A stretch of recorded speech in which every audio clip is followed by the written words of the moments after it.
Динара и Андри Хафинец ќе го пропуштат овој Великден да го поминат со своите најблиски во Украина, откако работата ги донела во Битола, каде живеат повеќе од 6 години. На спомените и деновите поминати со семејството сега се навраќаат преку фотографиите, откако руската инвазија на нината татковина им ги промени плановите.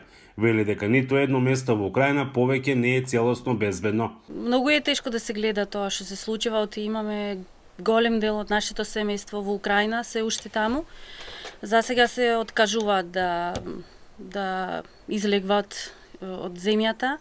Тие се во западен дел од Украина, ама редовно има сирени, има воздушен аларм и понекогаш треба 3-4 пати во денот да се кријат во скриенка, во подрумот. Првите денови од војната раскажуваат дека биле вистински шок за нив.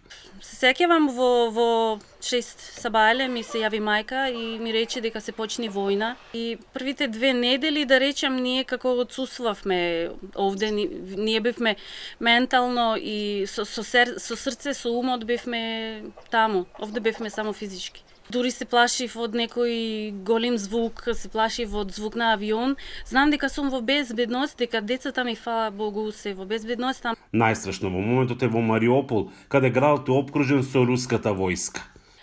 Нема грејење, оти луѓето ја користат вода од системи за грејење, ја користаат за пиењето, за да си спасаат животи. Луѓето буквално умираат сега од глад и од дехидрација. За својата земја Андре е подготвен да замине во Украина и да се бори за незината слобода. Од почеток размислувам каде може да бидем највредни и да помогнем за моите, не само за родина, за фамилијата и за граѓаните.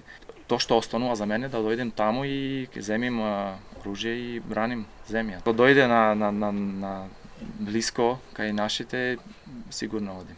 После војната ништо повеќе нема да е исто, вели тој. И многу се зборува украинци, руси, братуче.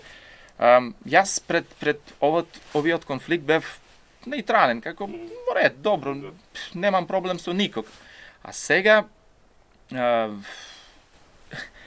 не сакам да имам ништо со руси. Се надевам дека ќе се подобри ситуацијата и ние сигурно ќе победиме. И на двајцата многу тешко им паѓаат многобројните лажни вести кои се шират за војната во Украина. Треба да си барат информација од различни извори и да прво да размислуваат што е морал и што е вистина. Сакам да кажам да сите македонци да имат критично мислење. Тоа е главно. Да се не користи само еден извор, да се анализира, да се гледа и другата страна, да знаеме што сега се прави во Украина. Кој напаѓа, кој се брани. Се надеваат дека за бргу ќе може да се видат со најблиските, а уништените градови повторно да бидат изградени. За Гласот на Америка од Битола, Мики Трајковски.